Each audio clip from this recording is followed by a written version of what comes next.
Ladies and gentleman, दिलों को थाम कर बैठिए क्योंकि क्रीज पर वो आने वाला है जो जब भी ग्राउंड में दाखिल होता तो स्टेडियम में मौजूद लाखों तमाशाइयों की जबान पर सिर्फ उसी का नाम होता, जिसका नाम बॉलीवुड से लेकर लॉलीवुड तक था। जो क्रीज पर कदम रखता तो उससे दोस्त और दुश्मन दोनों डरते। दोस्तों को फिक्र रहती कि कहीं ये पहली ही गेंद पर ढक पर आउट न हो जाए, और दुश्मनों को डर रहता कि अगर ये पहली ही गेंद पर आउट नहीं हुआ तो इसके बाद हमारी खैर नहीं, हमारी पूरी टीम के बराबर रन ये अकेला ही बना डालेगा। वो इंडिया में इंडिया के खिलाफ सेंचुरी लगाता तो बांग्लादेश में बांग्लादेश के खिलाफ इस तरह खेलता कि बांग्लादेशी फैंस अपनी टीम को इस तरह पिटता देखकर स्टेडियम में खुलेआम रोने लग जाते। आखिर कौन था वो? बल्कि यहाँ पर अरशद वर्सी का एक डायलॉग याद आ जाता है। कौन है ये लोग? कहां से आते हैं? जी हाँ, वो जो कोई भी था आंधी और तूफान बनकर क्रिकेट में आया। वो गेम चेंजर था और उसका नाम था, बल्कि आप पहले से जानते हैं। 1999 का साल पाकिस्तान की तारीख का एक अहम साल था। इसी साल बैटल ऑफ कारगिल हुई। मुशर्रफ ने नवाज शरीफ का तख्ता उलट दिया। पाकिस्तान वर्ल्ड कप के फाइनल में पहुंचा, लेकिन तारीख के बदतरीन रिकॉर्ड से हारा। और इस साल के इख्तिताम तक पाकिस्तान और इंडिया के ताल्लुकात तारीख के बदतरीन मोड़ पर आ गए। लेकिन इस साल की शुरुआत इस तरह नहीं हुई थी। इसकी शुरुआत में पाकिस्तान और इंडिया के ताल्लुकात बेहतर होते जा रहे थे, बल्कि शायद तारीख की बुलंद तरीन सतह पर थे। और इन अमन की कोशिशों को मुस्तकिल अमन में बदलने के लिए Indian prime minister Atal Bihari Vajpayee Pakistan के दौरे पर थे। और पाकिस्तानी क्रिकेट टीम भी कोई 13 साल बाद टेस्ट सीरीज खेलने के लिए इंडिया पहुंचती है। अब इंडिया की ज्यादातर अवाम तो इस सीरीज के हक में थी, लेकिन अभी भी कुछ लोग ऐसे थे जो पाकिस्तान और इंडिया के दरमियान इस आखिरी कड़ी यानी क्रिकेट को भी खत्म करना चाहते थे। उनने शिव सेना नामी एक तंजीम बनाई और इस तंजीम ने हुकूमत और बीसीसीआई के खिलाफ प्रोटेस्ट शुरू कर दिए। बल्कि दिल्ली के फिरोज शाह कोटला स्टेडियम की पिच को भी तोड़ दिया गया, क्योंकि पाकिस्तान और इंडिया के मैचेस इसी पिच पर होने वाले थे।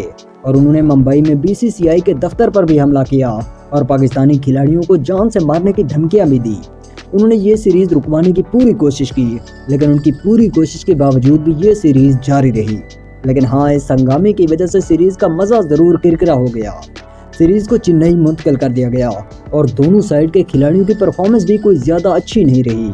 डबल सेंचुरी को क्रॉस करने वाले सिर्फ 2 ही प्लेयर थे, इंडिया के सदा गोपिन रामेश और पाकिस्तान के शाहिद अफरीदी। दोनों टीमों के बाकी प्लेयर 200 रन से नीचे ही रहे और ये सीरीज 1-1 से बराबर रही। लेकिन ये तो फिर भी कोई बड़ा मुकाबला नहीं था। 2 मुल्कों की सिर्फ एक छोटी सी टेस्ट सीरीज ही थी और असल मुकाबला होने वाला था 1999 के वर्ल्ड कप में। शाहिद अफरीदी भी पाकिस्तानी स्क्वाड के साथ इंग्लैंड की तरफ परवाज करता है। पाकिस्तानी टीम दुनिया की नंबर 1 टीम थी। पाकिस्तान ने पहला मैच वेस्ट इंडीज को हराया, दूसरा मैच स्कॉटलैंड को हराया, तीसरा मैच ऑस्ट्रेलिया को हराया, चौथा मैच न्यूजीलैंड को हराया। पूरी दुनिया को लग रहा था कि पाकिस्तान के सामने कोई टीम नहीं टेक पाएगी, पाकिस्तान ये फाइनल ले जाएगा। लेकिन फिर इसी दौरान पाकिस्तान एक ऐसी टीम से हार गया जिसे उस वक्त टेस्ट टीम का दर्जा भी नहीं दिया गया था।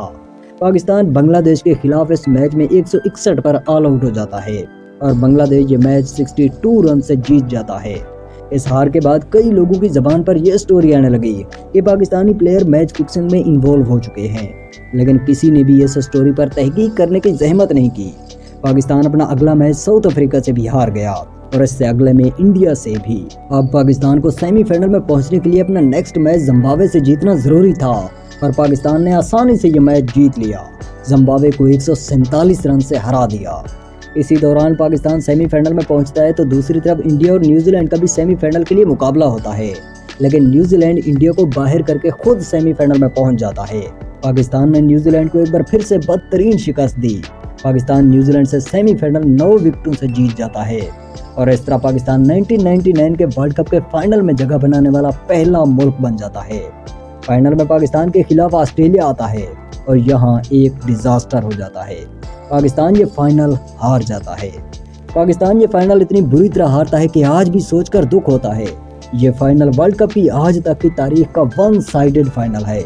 ऑस्ट्रेलिया 8 विकेटों और 179 गेंदों से जीत जाता है। पूरी दुनिया और खासकर पाकिस्तान में पाकिस्तानी टीम के बड़े बड़े प्लेयर्स पर मैच फिक्सिंग का इल्जाम लगने लगा। एक तहकीकाती कमीशन बनाया गया जिसने तहकीक के बाद रिपोर्ट पेश की। एस जस्टिस कयूम रिपोर्ट के मुताबिक पाकिस्तानी टीम के कई प्लेयर मैच फिक्सिंग में मुलव्वस थे। सलीम मलिक और अताउर रहमान पर तायात पाबंदी लगा दी गई।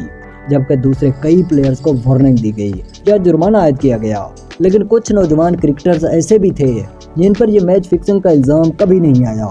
उनमें एक तो थे शोएब अख्तर, और शोएब की सारी कहानी हम आपको इस डॉक्यूमेंट्री में दिखा चुके हैं। और दूसरे थे यही शाहिद खान आफरीदी। जी हाँ, आफरीदी के दामन पर कभी मैच फिक्सिंग की गंदगी के छींटे नहीं पड़े। इस वर्ल्ड कप में आफरीदी की परफॉर्मेंस कोई ज्यादा अच्छी नहीं रही थी, लेकिन इसके बावजूद भी वो टीम में आता और मुख्तसर अरसे के लिए जाता रहा। कोई छोटे मोटे इवेंट्स खेलता रहा, लेकिन फिर सन 2002 में न्यूजीलैंड की टीम ओडीआई सीरीज खेलने के लिए कराची पहुंचती है। दोनों टीमें यानी पाकिस्तान और न्यूजीलैंड पर्ल कॉन्टिनेंटल होटल में नाश्ता कर रही होती हैं कि इसी दौरान होटल के बाहर एक बम ब्लास्ट होता है। ये एक टेरर अटैक था जिसमें न्यूजीलैंड के खिलाड़ी तो बच जाते हैं, लेकिन कई पाकिस्तानी शहरी शहीद हो जाते हैं। इस टेरर अटैक से न्यूजीलैंड की टीम ये सीरीज कैंसिल करके अपने मुल्क वापस चली जाती है और पाकिस्तान क्रिकेट पर शायद ये पहला हमला होता है। और पाकिस्तानी टीम जो उस वक्त पीक पर थी, जवाल की तरफ उसका सफर शुरू हो जाता है। फिर अगले साल 2003 में एक बार फिर से वर्ल्ड कप आता है। पाकिस्तान के लिए ये अच्छा मौका था कि वो पिछली गलतियों को सुधारे और इस वर्ल्ड कप को अपने नाम करे। लेकिन पाकिस्तानी टीम में सियासत शुरू हो गई। वसीम अकरम को हटाकर वकार यूनुस को कप्तान बना दिया गया। ये सियासत चीज ही ऐसी है, जहां भी जाती है साली तबाही ही लाती है। उस वक्त दुनिया की नंबर 1 टीम पाकिस्तानी टीम में भी इसने तबाही मचा दी। नतीजा ये निकला कि टीम कई धड़ों में बट गई। कागजी तौर पर तो वकार यूनुस कप्तान थे, लेकिन कोई एक दूसरे से इत्तेफाक नहीं करता था।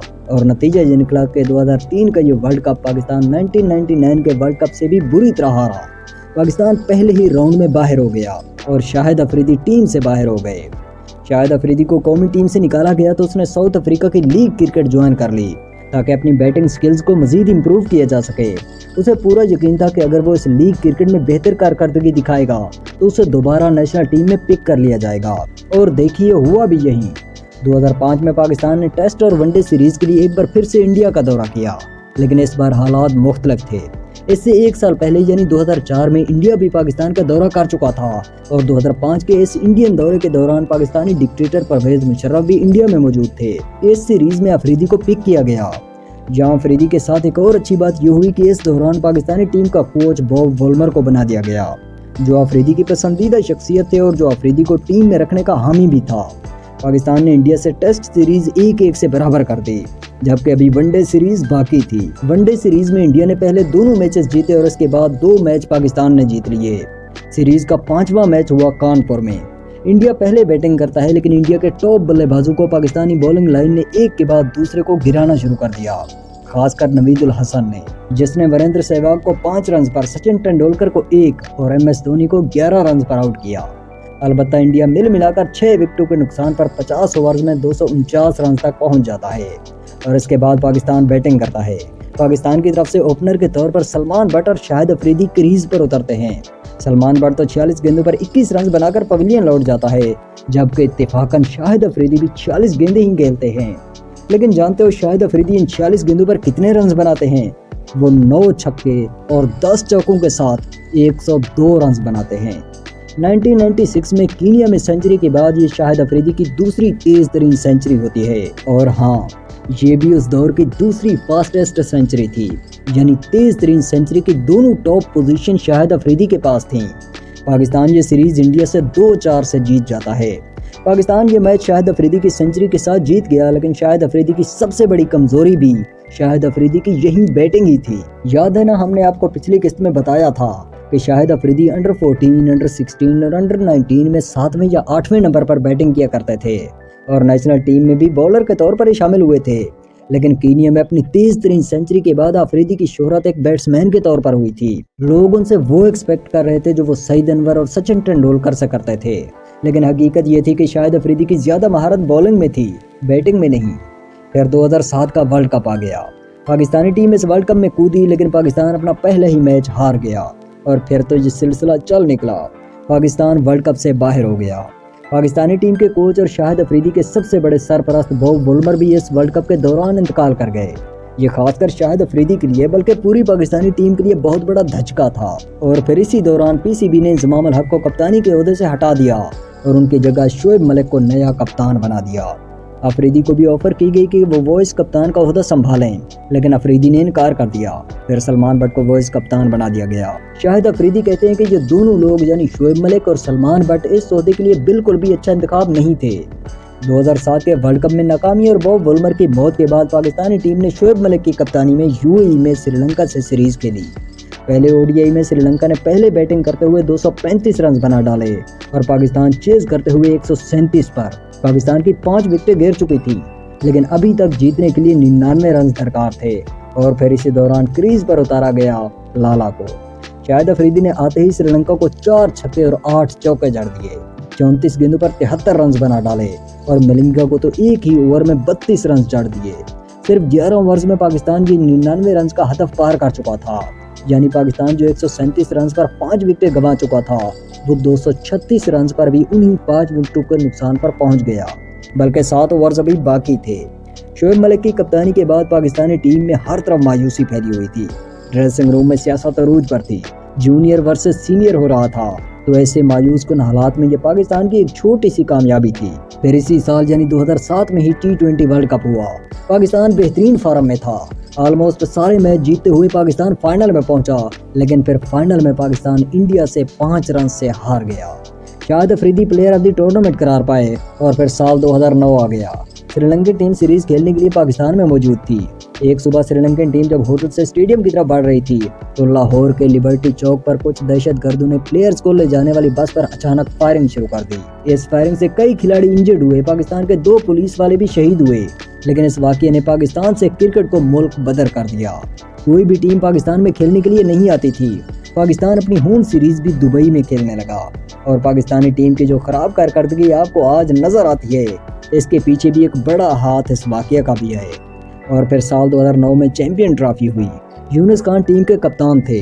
पाकिस्तानी टीम साउथ अफ्रीका में मौजूद थी और फिर इस टूर्नामेंट के दौरान ही टीम में बगावत हो गई। यूनुस खान को हटा दिया गया और शाहिद अफरीदी को इस टूर्नामेंट के लिए आर्जी तौर पर कप्तान बना दिया गया। टूर्नामेंट के दौरान ड्रेसिंग रूम में इस बगावत की वजह से पाकिस्तान इस टूर्नामेंट में बुरी तरह हार गया। टीम में इत्तेहाद नाम की कोई चीज नहीं थी। पाकिस्तान ने ऐसी हालात में 2009 के T20 वर्ल्ड कप के फाइनल में श्रीलंका को हराकर पाकिस्तान वर्ल्ड चैंपियन बन गया। शाहिद अफरीदी ने भी फाइनल में नॉट आउट 40 गेंदों पर 54 रन बनाए। और फिर साल 2010 आ गया।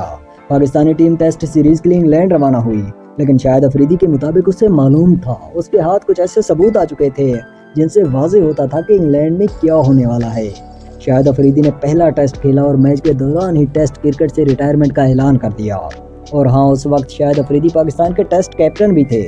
शाहिद अफरीदी की दस्तबरदारी और टेस्ट क्रिकेट से रिटायरमेंट के बाद सलमान बट को नया कप्तान बना दिया गया और इसी टेस्ट सीरीज के दौरान ही सलमान बट की कप्तानी में इंग्लैंड में लॉर्ड्स के तारीखी मैदान पर वो हुआ। This is the first ball of the third over on Thursday morning, the first day of the game. Remember, Sal, the News of the World newspaper. There are allegations against the Pakistan team for spot fixing. Match fixing scandal सामने आया तो पाकिस्तान के 3 खिलाड़ियों मोहम्मद आमिर, मोहम्मद आसिफ और कप्तान Salman but पर पाबंदी लग गई और पाकिस्तानी टीम जिल्लत के अंधेरों में चली गई। शाहिद अफरीदी के मुताबिक उसे पहले से मालूम था कि स्पॉट फिक्सिंग होने वाली है और इसके पीछे मजहर मजीद का हाथ है। शाहिद अफरीदी तो अपनी किताब गेम चेंजर में लिखता है कि उसने ये सारे प्रूफ अपने सीनियर्स को भी दिए थे, लेकिन सीनियर्स ने कोई अमली कदम नहीं उठाया और इसी स्कैंडल की वजह से ही शाहिद अफरीदी ने टेस्ट क्रिकेट से रिटायरमेंट का ऐलान किया। और आई थिंक यही साल था 2010।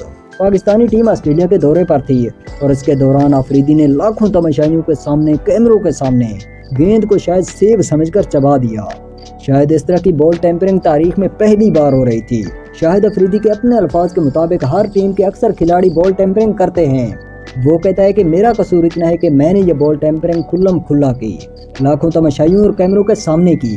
इस बॉल टेम्परिंग की वजह से अफरीदी पर 2 मैचेस का बैन लगा, लेकिन इसी के साथ ही अफरीदी को पाकिस्तानी टीम का कप्तान भी बना दिया गया। हमारे यहाँ ऐसा ही होता है। अगले साल यानी 2011 में वर्ल्ड कप हुआ। अफरीदी टीम के कप्तान थे। पाकिस्तानी टीम पूरी कोशिश के बाद सेमीफाइनल तक पहुंच गई, लेकिन सेमीफाइनल में इंडिया से 29 रन से हार गई। ये पाकिस्तान की बहुत बड़ी हार थी और एक बार फिर से अफरीदी का वर्ल्ड कप जीतने का ख्वाब ही रहा। 2015 के वर्ल्ड कप में भी अफरीदी मिसबाह उल हक की कप्तानी में खेले, लेकिन इस वर्ल्ड कप में पाकिस्तान सेमीफाइनल में भी नहीं पहुंच सका। शाहिद अफरीदी 2017 तक क्रिकेट के तीनों इंटरनेशनल फॉर्मेट से रिटायरमेंट का ऐलान कर चुके थे।